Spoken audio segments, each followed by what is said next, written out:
안녕하세요. 노국공주의 버찌와 살구입니다. 오늘 아는 척 시리즈에서 다룰 작가는 바로 유럽에서 인기를 끈 최초의 러시아 작가이자 서정적이고 아름다운 사랑의 작가 이반 뚜르게네프입니다. 네, 보통 러시아 리얼리즘의 거장이라고 하면 톨스토이, 도스토옙스키를 많이 떠올리시는데요. 사실은 이 리얼리즘에는 3대장이 있습니다. 톨스토이, 도스토옙스키, 그리고 오늘 저희가 다룰 뚜르게네프, 그 마지막 주인공을 다뤄보도록 하겠습니다. 뚜르게네프는 1818년 10월 28일 러시아 중부의 도시 오뇰에서 태어났습니다.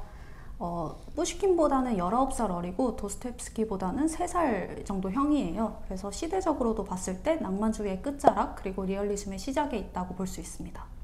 네, 뚜르게네프는 평생을 돈 때문에 고생했던 도스토옙스키와 달리 부유하게 한평생을 살았는데요. 그의 아버지는 가난한 지주 출신의 중이었지만 그의 어머니가 굉장히 부유한 귀족 가문의 출신이었기 때문에 뚜르게네프 집안에는 농노가 무려 5,000명이나 있었다고 합니다.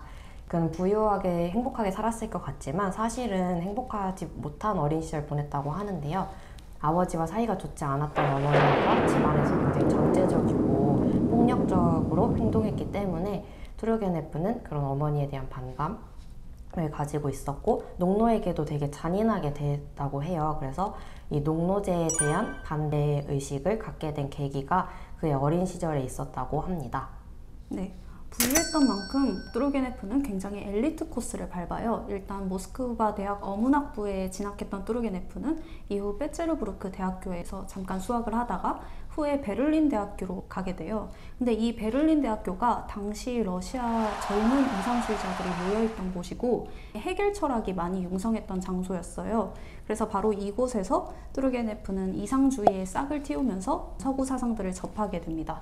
그리고 대학교 시절에 뚜르게네프는 본격적으로 작가의 길로 접어들기 시작해요. 처음에 소설을 쓴 게 아니라 시로 먼저 시작을 합니다. 그래서 서정시와 산문시들을 많이 씁니다. 그 뒤로 러시아로 돌아오게 된 20대 중반의 뚜르게네프는 1843년 인생에서 중요한 2가지 사건을 겪게 되는데요.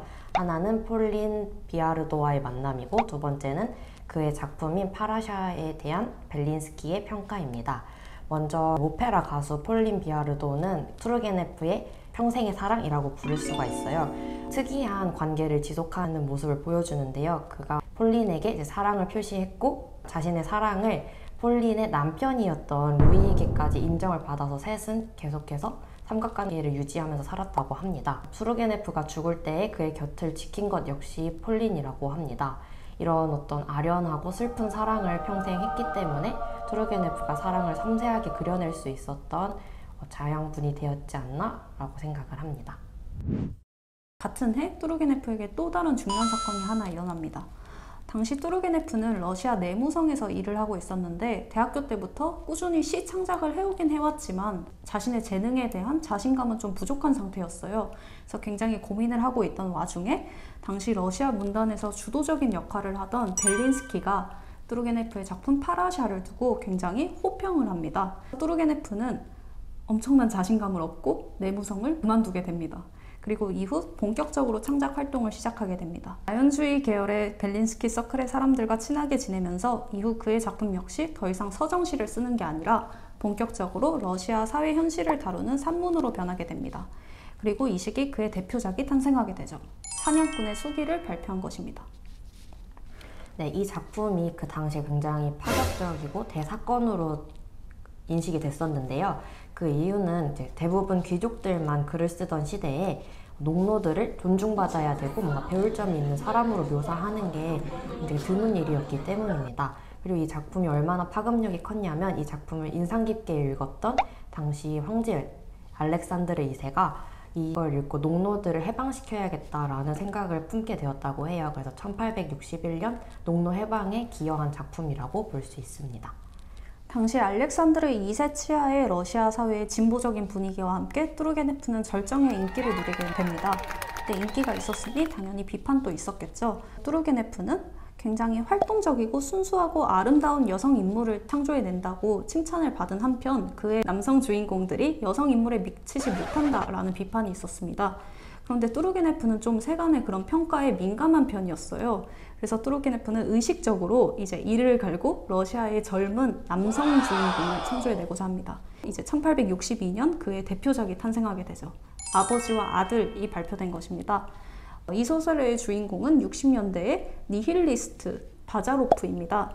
근데 이 바자로프를 창조해냈는데 뚜르게네프가 예상한 것과 달리 조금 세간의 평가가 되게 애매했어요. 보수주의 쪽에서 싫어한 것은 이미 예상된 바였는데 진보주의자들도 이 바자로프를 굉장히 비판을 합니다.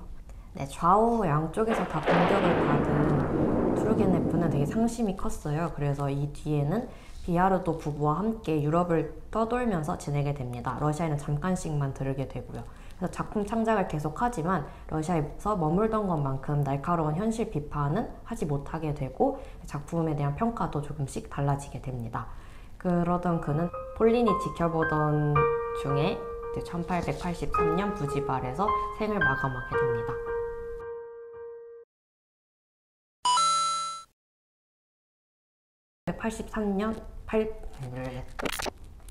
그러던 그는 1883년 폴린이 지켜보는 데에서 동네 이름 뭐였지? 바자빌? 부지.